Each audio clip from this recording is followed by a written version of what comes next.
ಪ್ರೀತಿ ಹೆಸರಿನಲ್ಲಿ ಮೋಸ ಮಾಡಿದ್ದಾನೆ. ಯುವಕ ಆತ್ಮಹತ್ಯೆ ಪ್ರಕರಣ ಯುವತಿಯನ್ನು ವಶಕ್ಕೆ ಪಡೆದು ಪೊಲೀಸರಿಂದ ತೀವ್ರ ವಿಚಾರಣೆ. ಬೆಂಗಳೂರಿನ ಯಲಹಂಕ ನ್ಯೂ ಟೌನ್ ಪೊಲೀಸರಿಂದ ತೀವ್ರ ವಿಚಾರಣೆ.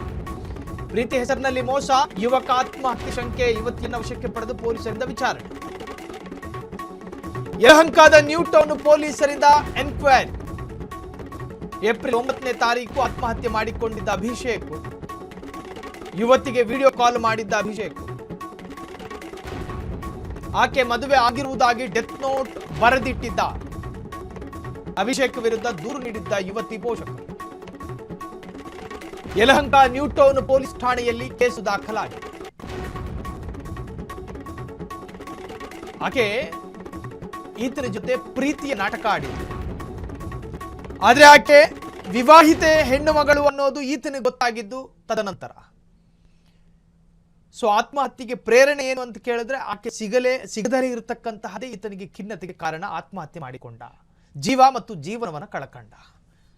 ನಮ್ಮ ರಾಜ್ಯದ ಯುವ ಪಡೆ ಯಾವ ದಿಕ್ಕಿಗೆ ಸಾಕ್ತಾ ಇದೆ. ಆಕೆಯೂ ಕೂಡ ಈತನ ಜೊತೆ ಪ್ರೀತಿಯ ನಾಟಕ ಆಡಿದ್ಲು. ಸೊ ಇದರಲ್ಲಿ ನೊಂದಂತಹ ಯುವಕನ ಮಾತು ಕೇಳಿಸ್ಕೊಳ್ಳಿ.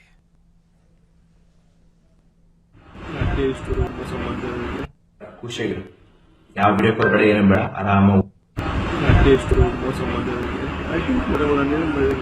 ಖುಷಿಯಾಗಿರು, ಯಾವ ವಿಡಿಯೋ ಕಾಲ್ ಬೇಡ, ಏನು ಬೇಡ, ಆರಾಮ. ಕಟ್ಟ ಕಡೆಯ ವಿಡಿಯೋ ಅನ್ಸುತ್ತಾ ಹುಡುಗಂದು ಪಾಪ. ಇನ್ನು ನನ್ನಿಂದ ಯಾವ ತಾಪತ್ರಗಳು ಇಲ್ಲ, ಯಾವ ವಿಡಿಯೋ ಕಾಲ್ಗಳು ಕೂಡ ಇಲ್ಲ, ಚೆನ್ನಾಗಿರು ಅಂತ ಹೇಳಿ ಆತ ಗಟ್ಟಿ ನಿರ್ಧಾರವನ್ನ ಮಾಡ್ಕೊಂಡ. ಈ ತರಹದ ದುರಂತಗಳು ಅಂತ್ಯ ಆಗಬೇಕು ರಾಜ್ಯದಲ್ಲಿ. ಕ್ಷಣ ಕ್ಷಣದ ಸುದ್ದಿಗಳಿಗಾಗಿ ಫ್ರೀಡಂ ಟಿವಿ ಸಬ್ಸ್ಕ್ರೈಬ್ ಮಾಡಿ, ಲೈಕ್ ಮಾಡಿ ಹಾಗೂ ಫಾಲೋ ಮಾಡಿ. ಹೊಸ ಸುದ್ದಿಗಳ ನೋಟಿಫಿಕೇಶನ್ಗಾಗಿ ಬೆಲ್ ಐಕಾನ್ ಮೇಲೆ ಕ್ಲಿಕ್ ಮಾಡಿ.